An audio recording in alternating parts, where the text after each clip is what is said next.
Welcome back. Now we're going to be looking at the federal government's social intervention, the pros and cons. The federal government has earmarked 500 billion naira for the implementation of its social security scheme for unemployed young graduates under the 2016-17 medium-term expenditure framework, MTEF, and fiscal policy strategy submitted to the National Assembly on Tuesday. The 500 billion naira projection comprises the amount to be spent on the government's school feeding initiative, as well as conditional cash transfers of 5,000 naira to, I quote, the most vulnerable persons in the society. Of course, we shall be looking at how that will be determined, who are the most vulnerable persons in society. And to help us break that down and to break down some other issues in connection with this intervention, it's my pleasure to welcome a business development consultant, Mr. Sheni Hazan.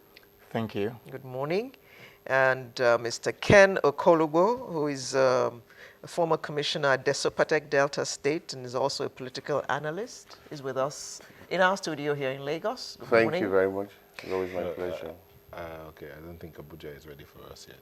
Oh, okay. Well, we'll start the discussion from the studio, and when Abuja is ready, we'll go over and talk to the Senior Special Assistant on Media and Publicity to the Vice President. Yes, 500 billion naira. And it's supposed to go to the most vulnerable persons in our society. Kenny, how do you think we tend to determine who the most vulnerable persons in society are? Well, the question that first comes to my mind is, during the campaigns, specifically I think it was January 2015, the vulnerable persons was defined by, first, those who are enrolled your children in school, and an evidence to show that they have actually undergone immunization. And I found it a bit strange because at the same time, we tend to forget the aspect of the National Youth Service Corps members who would have been discharged and are not employed yet. And he also promised that they'll be paid for 12 months. And they will be taught in skill and entrepreneurial training.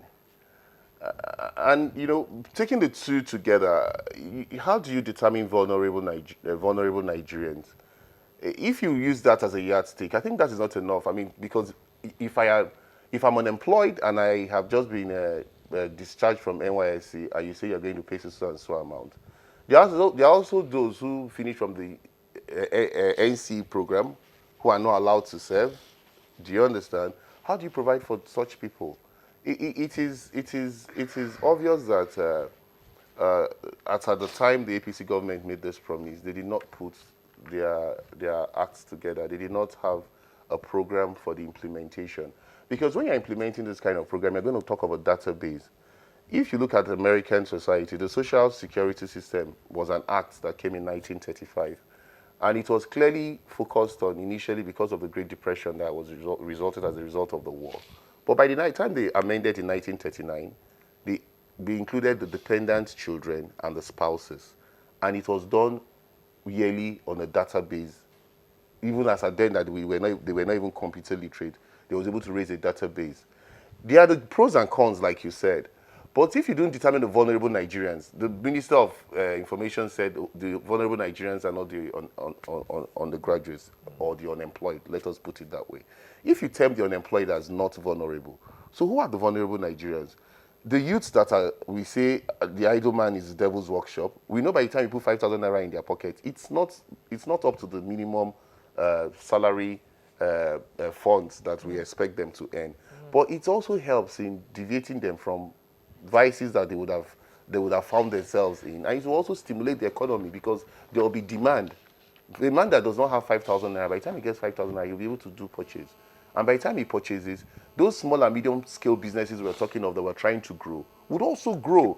So there is there are the effects that will come from those funds. So by the time you keep off these segments, because that's exactly what they're trying to say, that these segments cannot benefit, you now give room to politicians who will hijack this program and put in their cronies, and those who also use it as a means of committing fraud. Because also the unemployed Nigerian can also get gainfully employed in the course of collecting 5,000 naira.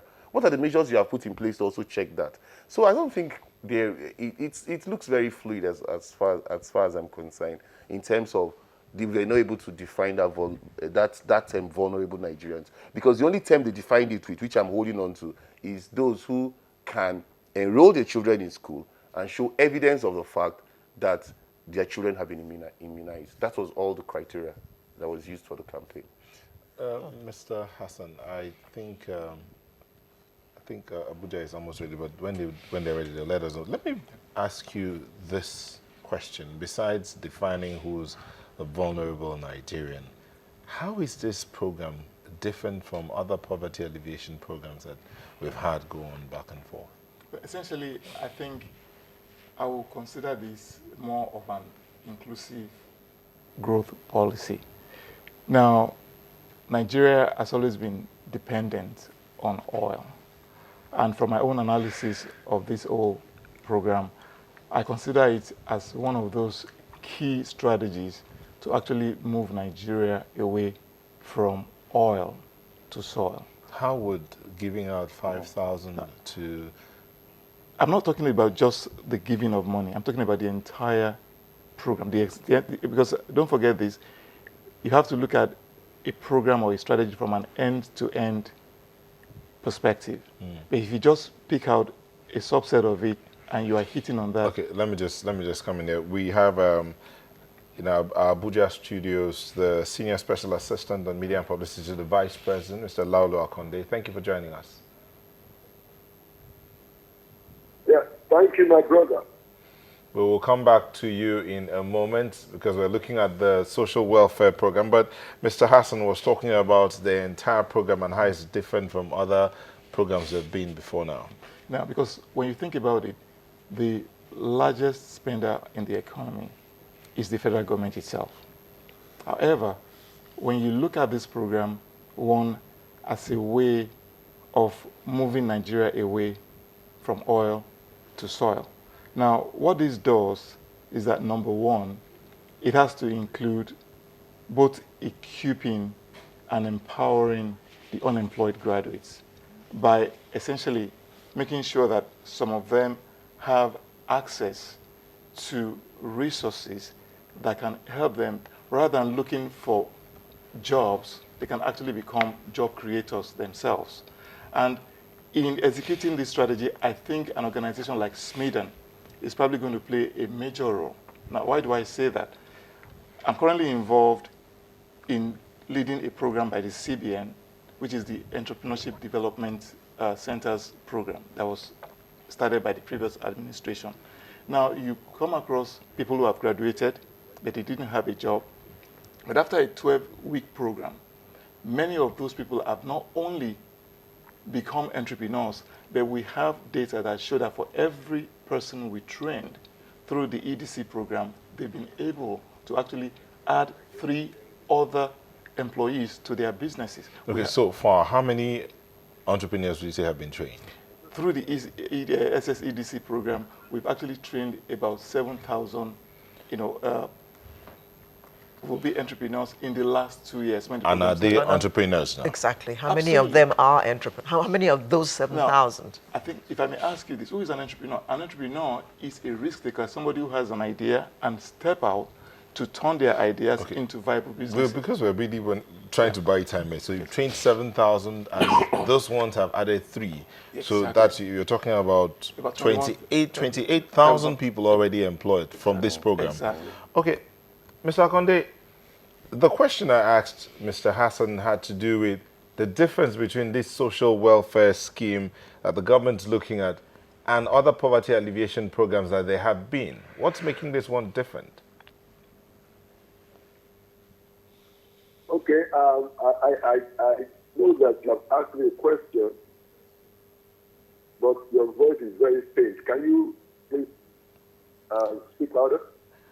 Okay, without having to shout here. I'm saying what's making this program different from other programs there have been?